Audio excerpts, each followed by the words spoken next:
At Friday night services, Morris asks his friend Irving, "I need a favor, I'm sleeping with the rabbi's wife. Can you hold him in the synagogue for an hour after services for me?" Irving is not very fond of the idea, but being Morris' lifelong friend, he reluctantly agrees.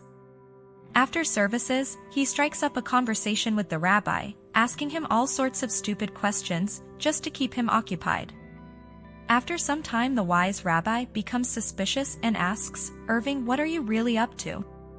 Irving, filled with feelings of guilt and remorse, confesses to the rabbi, "I'm sorry, Rabbi.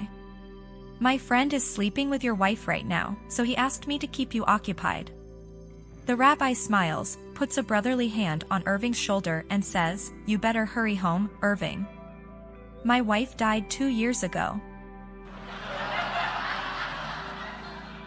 A guy goes to a neighborhood party, has way too much to drink. Forgets and leaves his wallet. I woke up the next day bloody hangover. Hey. Can't recall what house, but remembers they had a golden toilet. Knocks on the first door, "Excuse me ma'am, do you have a golden toilet?" No. Slams the door.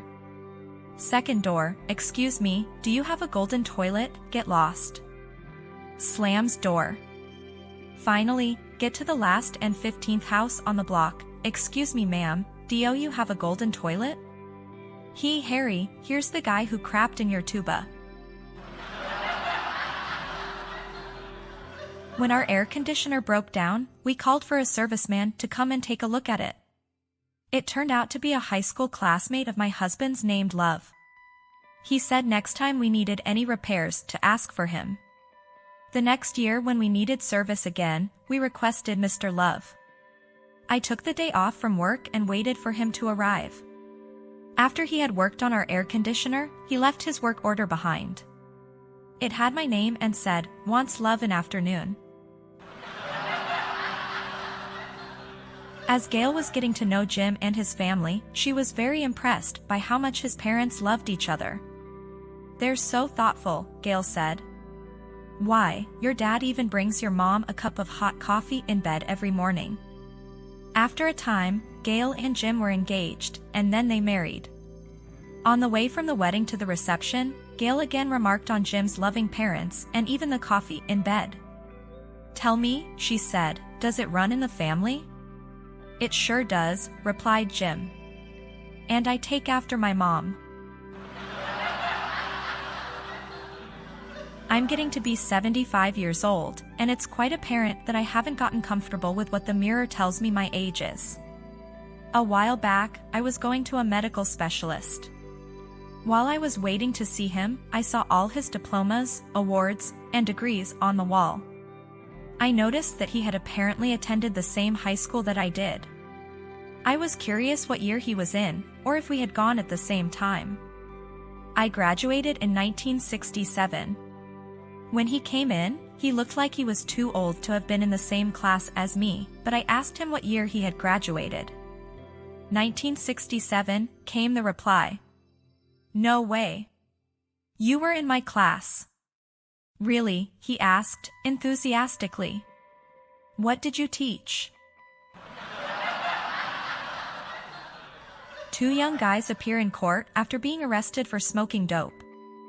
The judge says, "You seem like nice young men, and I'd like to give you a second chance instead of jail time. I want you to go out this weekend and try to convince others of the evils of drug use. I'll see you back in court on Monday." On Monday, the judge asks the first guy, "How did you do over the weekend?" First guy, "Well, Your Honor, I persuaded 17 people to give up drugs forever." Judge, 17 people? That's wonderful. How did you do it? First guy, "I used a diagram, Your Honor. I drew 2 circles like this, oh. Then I told them that the big circle is your brain before drugs and the small circle is your brain after drugs." "That's admirable," says the judge. Then he turns to the second guy.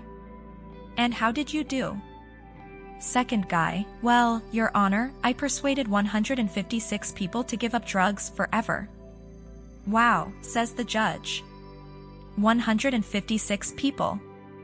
How did you manage to do that? Second guy, well, I used a similar diagram. I drew 2 circles like this, oh. Then I pointed to the little circle and said, this is your ass before going to prison. They were standing on the back of the boat watching the moon when a wave came up and washed the old woman overboard. They searched for days and couldn't find her, so the captain sent the old man back to shore with the promise that he would notify him as soon as they found something. 3 weeks went by and finally the old man got a fax from the boat. It read, "Sir, sorry to inform you, we found your wife dead at the bottom of the ocean. We hauled her up to the deck and attached to her very most private part was an oyster, and inside it was a pearl worth $50,000. Please advise." So the old man faxed back, "Send me the pearl and rebait the trap." One Sunday morning George burst into the living room and said, "Dad, Mom, I have some great news for you.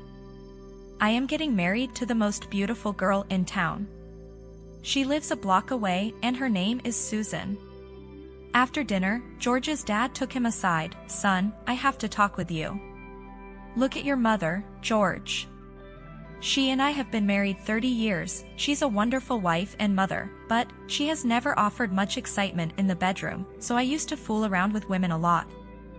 Susan is actually your half-sister, and I'm afraid you can't marry her." George was broken-hearted. After 8 months, he eventually started dating girls again. A year later, he came home and very proudly announced, "Diane said yes. We're getting married in June." Again his father insisted on another private conversation and broke the sad news. "Diane is your half-sister too, George. I'm awfully sorry about this." George was livid. He finally decided to go to his mother with the news his father had shared. "Dad has done so much harm. I guess I'm never going to get married," he complained. "Every time I fall in love, Dad tells me the girl is my half-sister." His mother chuckled, shaking her head, "Don't pay any attention to what he says. He's not really your father." I provide technical support for the computer software published by my company. One day, over the phone, I was helping a customer install a product on a Macintosh. The procedure required him to delete an old file. On the Mac, there is an icon of a trash can that is used to collect items to be permanently deleted. I told the customer to click on the old file and drag it to the trash. Then I had him perform a few other steps. As a reminder, I said, "Don't forget to empty the trash." Obediently he replied, "Yes, dear." Married couples, both 60 years old, were celebrating their 35th anniversary. During their party, a fairy appeared to congratulate them and grant them each one a wish. The wife wanted to travel around the world. The fairy waved her wand and the wife had tickets in her hand for a world cruise. Next, the fairy asked the husband what he wanted. He said, "I wish I had a wife 30 years younger than me." So the fairy picked up her wand and the husband was 90. A police officer, though scheduled for all-night duty at the station, was relieved of duty early and arrived home 4 hours ahead of schedule, at 2 in the morning.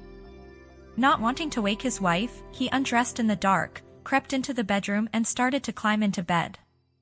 Just then, his wife sleepily sat up and said, "Mike, dearest, would you go down to the all-night drugstore on the next block and get me some aspirin? I've got a splitting headache." "Certainly, honey," he said, and feeling his way across the dark room, he got dressed and walked over to the drugstore. As he arrived, the pharmacist looked up in surprise. Said the druggist, "I know you, aren't you a policeman? Officer Fenwick, right?" "Yeah." "So," said the officer. "Well, what the heck are you doing all dressed like the fire chief?" A little 12-year-old girl was walking home when a big man on a black motorcycle pulled up beside her. After following along for a while, the rider turns to her and asks, "Hey, there little girl," and winks, "Do you want to go for a ride?" "No," says the little girl as she keeps on walking. The motorcyclist again pulls up beside her and asks, "Come on now, I will give you $10 if you hop on the back." "No," says the little girl again as she hurries down the street. The motorcyclist pulls up beside the little girl again and says, "Okay, last offer. I'll give you $20 and a big bag of candy if you just hop on the back of my bike." Finally, the little girl stops and turns towards him and says, pointedly, "Look Dad, you're the one who bought the Honda instead of the Harley, you ride it." Hey there, I put a lot effort into making these videos, so please subscribe for more jokes and stay happy, thank you.